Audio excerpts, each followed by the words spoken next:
Hi, welcome to another episode of Look Ma No Hands. My name is Linda, and this is my little corner of YouTube. Typically I talk about what I'm wearing. Sometimes it's crochet, sometimes not. I talk about what I've been working on in my crochet and art, sometimes painting, not very often. Should be doing more of that.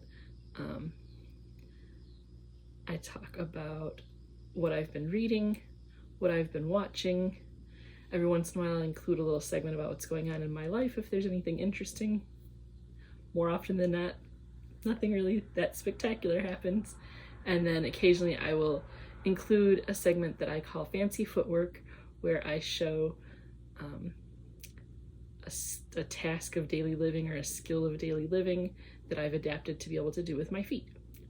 So this week I'm not wearing anything that I've crocheted, but I went shopping with my mom earlier in the week and bought a new shirt. So this is the new shirt that I bought. I feel like it's very summery, very spring-like.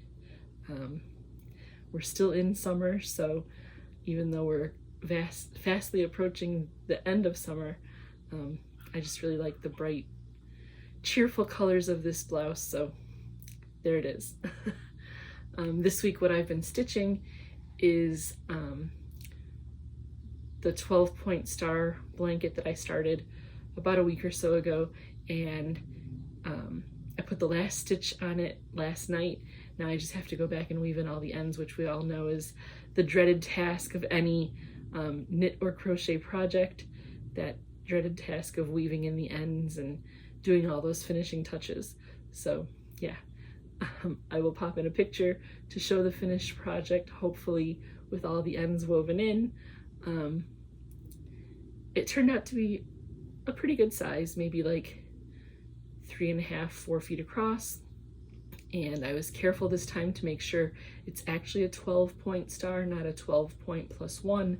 So did some careful counting at the beginning, unlike the last one that I did, where somehow my 12-point star had an extra point, which really frustrated me because if you know anything about me, I'm kind of a perfectionist. So when I got to a point and I was taking a look at it, I'm like, something looks off. And then I counted and I'm like, oh, that's why. And I was too far along in the project to go back and fix it, so I just had to be okay with letting it be perfectly imperfect. The color scheme was really cool on that one. Maybe I'll go back and try and find a picture of it and pop it in. But this one that I just finished last night is white, blue, and green. Again, I was just using up the yarn that I have available in my carefully curated collection. And I had a lot of like odd bits of baby yarn in those colors and one final skein of green yarn that was a full skein, so that was the last bit that I put into the blanket. So the outer edge of the star is kind of a light mint green. I think it turned out pretty nice. You guys can weigh in and tell me what you think. But yeah, it's the Bella Coco 12-point star pattern that I just really love. It starts out a little bit almost lacy, and then it's after the first few rounds it's just a straight up double crochet, and you just have to kind of keep track of doing increases at the point and skipping the 2 stitches at the valley, I guess you could call it, to give it that kind of shape of the star. As I was going around a couple of times, I noticed places where I missed stitches.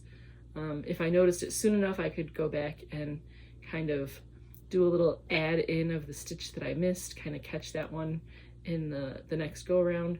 There were a couple of times when I got too far along and I was like, oh, I missed a stitch there. Oh well. It would make a difference, I think, if I was doing some kind of like fancy border that needed a specific, like either an even number or an odd number or multiple of 2 or whatever, like stitch count for the border, but I don't bother putting a border on it. When I run out of yarn, then I'm done with the blanket basically. So that's what I've been working on. And then reading this week, I've continued reading the print version of Iron Will by Roderick Sewell. Because it's the print version, I tend to go a little bit slower when I'm reading an actual print book, hardcover book, or hard copy book, just because I can only do one thing at a time if I'm reading a print book. If I'm doing an audio book, then I can kind of multitask. So even though the book is only a little over 200 pages, I'm taking a long time to finish this book. It is compelling. It is a very great memoir. I enjoy reading memoirs in between all of my like fiction novels and things like that, just because it's kind of fun to read books about people that are real. And then this particular person is someone that I've met before and interacted with and kind of spent some time hanging out. So I was familiar with his story, but to hear like the more in-depth details of things that I've just kind of heard in passing from him, it's fun. I'm looking forward to obtaining an audio copy of it because he narrates the audio version of the book. So it'll be fun to listen to him tell his story in his own words, in his own voice. But yeah, it's a story that really, I've always had so much respect for Roderick, but like hearing his story, you know, in his own words kind of thing and in such detail, it gives me a lot more respect for him. He's a strong, like powerful person. Somebody that I can really be happy to know that my son can look up to. And yeah, it's a good book. So if you want to hear a story of a person who's been through some things and has come out the other side to be successful and just an all-around really great person, I highly recommend this book. So that's what I have to say about Iron Will. Then I also read a book this week, an audio version of a book called The Library Where Life Checks Out by Carmen Desousa. And this is kind of like a paranormal murder mystery. A lot of the characters are kind of like interconnected in this story in a way that like it's kind of like a small town situation where the characters don't even really understand their connection until they start kind of digging into the whodunit. So in the beginning of the story, it kind of looks a little bit like the person who winds up dead at the beginning died by suicide, but then as the story unfolds, it gets much deeper than that. So there's even a connection to a murder that happened like years prior to that. So it was a very interesting book, and there was a lot of like back and like flashbacks and things that made the story such that I really had to pay attention, and at points throughout the story I felt a little bit lost, but I powered through the novel and finished it, and it has a very satisfying ending. So I guess when I say satisfying ending, you figure out like what all the connections are between the different characters and things like that, and you figure out like ultimately how the person died. So yeah, it was good. And like I said, that little bit of paranormal kind of ghost story element to it was fun too. And then a second audiobook that I did this week called The Overnight Guest by Heather Gudenkauf. This one, again, another murder mystery novel. The story kind of starts out with the main character being an adult and kind of struggling with her life situation because she witnessed the murder of her parents. and the disappearance of her best friend. So the way the story kind of starts out is with the young girl's family kind of having some issues with the teenage son being a little bit of a troublemaker, and just the conflict between him and the dad, and the mom not really stepping up to kind of mediate the problems between the father and the son. And so initially authorities kind of blame the murder of the parents on the teenage boy. As things unfold, we find out that's not the case. A person becomes wrongfully accused, and as the story unfolds, then the girl ultimately does figure out who did kill her parents and kidnapped her best friend and like all of this stuff. So yeah, it was a very back and forth kind of story again. Like, you are experiencing or listening to details of the current situation of the storm that she's in the cabin that she's in. Some people that come to the cabin after an accident, she can tell that there's been some trauma and just different things that she's kind of wondering about her safety and the safety of these people that happen upon her doorstep. So in trying to figure out who they are and how she can help them, she discovers their true identity.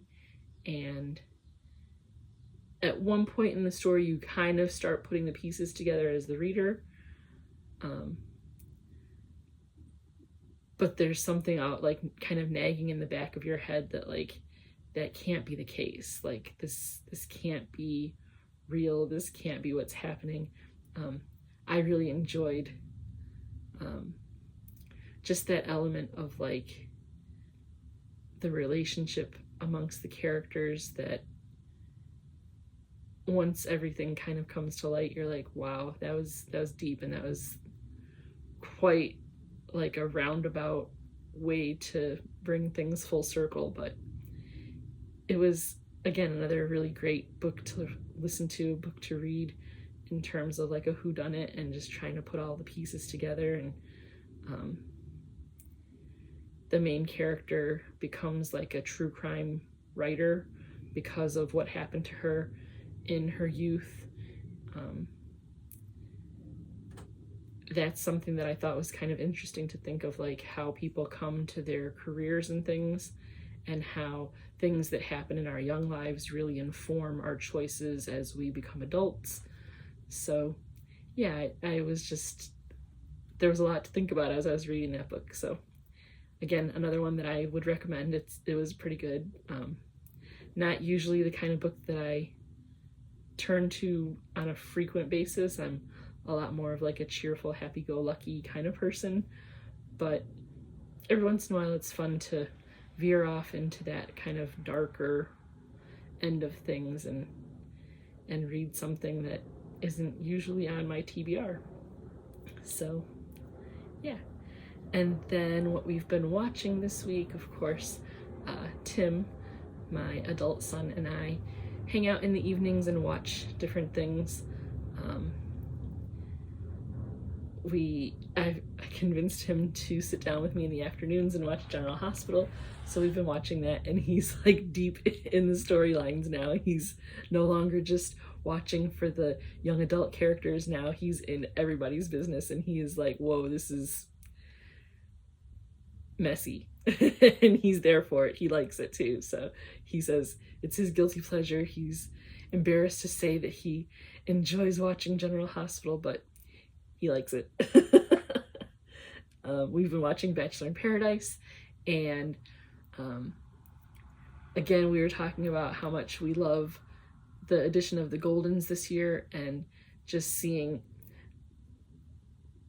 the relationship between the Golden Bachelor participants with the traditional Bachelor participants and how they've really grown to be like mentors to the young people.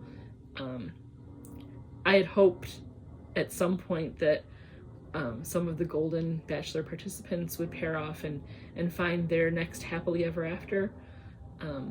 It doesn't seem like that was going to ever be the case for any of the folks that they brought in, which is kind of frustrating because there were definitely some good coupling offs that happened amongst the Goldens, but I don't think the network really developed the show for that to happen. I think the intention always was for the Goldens to act more as catalysts for the younger folks. And it seems like that's kind of the direction that it really went to. We're always there for the drama. I would be so interested to know exactly how the production of the show goes on behind the scenes, because the things that we see on screen are so very obviously cultivated by the production staff. Like, you can tell that none of it is really authentic. I mean, I shouldn't say none of it. You can tell that the producers and the directors drive the narrative the way they want it to go, which hopefully everybody that participates in the show knows that that's what's going to happen, because if not, man, those people are really playing with other people's lives. But yeah, I mean, I guess with reality TV, you kind of know that you're signing up to have your life become a game. I don't know how else to think of it, but yeah, so that's one of the things we've been watching. And then on Hulu, we've been continuing to watch Who's the Boss and Golden Girls. We've watched a few episodes of the 1990s version of Will and Grace.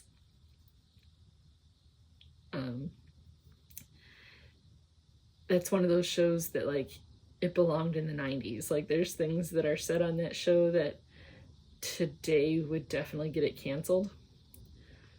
But it was a period, like, I guess you could say it's like a period piece now. Like, when you watch it, it was very reflective of what 90s comedy is. Like, that was just, yeah. Some of it, though, watching it back now through a modern lens, it's pretty offensive, but it's still fun to watch. On Food Network, we've been watching The Great Food Truck Race, which has been a lot of fun. We like those cooking shows where they throw in, like, off the wall, I shouldn't say off the wall, but they throw in, like, challenges for the contestants to try and, like, see what they can do when they're thrown a bit of a curveball into their typical menu or their repertoire of what they're comfortable with making. So it's a lot of fun. And then just kind of watching the different teams and how they interact with one another, and each team and how the contestants of, like, the teams themselves are interacting on their team. It's definitely a high stress situation for those folks, and some of the teams are rising, you know, like cream to the top, and some of them are imploding. I have to look and see if I can find out, like, across how many weeks this takes place, because you can kind of see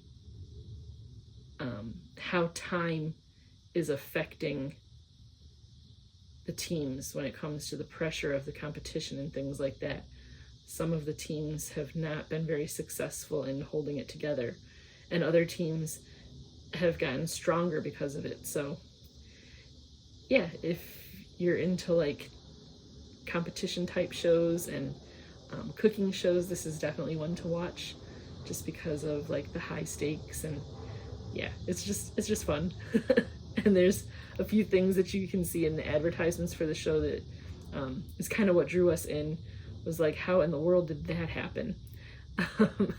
So yeah, it's a fun show. We're getting close to the end of the season, and I think then we're thinking about watching the Halloween bake-off competition on Food Network. So that'll be something to kind of look forward to as we enter into that fall season. And yeah, we like watching the competition shows. And in a couple of weeks, Dancing with the Stars starts up, so that'll be another one that we're looking forward to watching. And that one, we're so silly. When we watch Dancing with the Stars, we write down the list of all the teams that are participating, and then after the first episode, we make our prediction of who we think is going to win the mirror ball, and then we keep track of the scores across all the weeks. Like, we do like a whole score sheet. It's crazy, but we have a lot of fun with it. We've been doing it probably for the last 4 or 5 years, where we sit down and keep track of the scores week over week. It's turned into almost like a sporting competition for Tim and I to sit down, almost like who's gonna make it to the Super Bowl kind of thing. So yeah, it's it's just fun and silliness that we have kind of turned into a tradition for ourselves. So keep an ear out for when we start watching Dancing with the Stars. We'll definitely be talking about our hot takes. Maybe I'll have to get him to come in and chit chat with me sometime on our Dancing with the Stars experience. We might even have to do some kind of like fun thing with Dancing with the Stars this year. I don't know. I'll have to sit down with him and talk and see what he thinks. But yeah, that's been my week this week, and just kind of plugging along. I have some things coming down the pipeline in the next few months that I'm kind of excited about, a little bit stressed about. But I'll definitely keep you posted on those things and let you know the level of success in which I complete those tasks that I have to do. And one of them is quite significant, so definitely got butterflies in the stomach and just trying to talk myself down and stay centered. It's a pretty big deal for me, so I will keep you guys posted in the future as to what that is. But I'm excited about it, but also so very nervous. So I've been kind of preparing for it behind the scenes for most of the summer, just thinking about what exactly it is that I want to do for this particular event and getting things together so that I don't completely embarrass myself. I don't think I'll embarrass myself, but I just yeah, it's a big exciting event for me, so I'll keep you guys informed, especially because as part of the experience I've been asked to talk about it in social media and things like that, so there will be some pretty in-depth videos and discussions about this event in the coming months, so just stay tuned and I will let you know what's going on. Until then, if this is your first time here, I'm so glad you stopped in to see what I have going on. If you're a returning subscriber, I really appreciate you coming back week after week, because it's been kind of an up and down thing. Some weeks are great, some weeks are kind of boring and not so great. But I appreciate you coming back week after week to share with me. If you enjoyed the video, go ahead and click the like button. Leave a comment down below as to what you've been up to, or what you think of my latest project, what books you're reading, shows you're watching. Do you have any quirky things you do when you watch TV, like I have with watching Dancing with the Stars and keeping a running tally of the scores? And just remember, like, if you enjoy the video and you think you know somebody that might also enjoy it, go ahead and share. If you don't know anybody that would like the video, if you could just share the link on your socials, just to get the word out as much as possible. I'm really trying to continue to grow the channel and build a little something for myself here on YouTube. So yeah, any support you can give is awesome. So until next week, have a good one.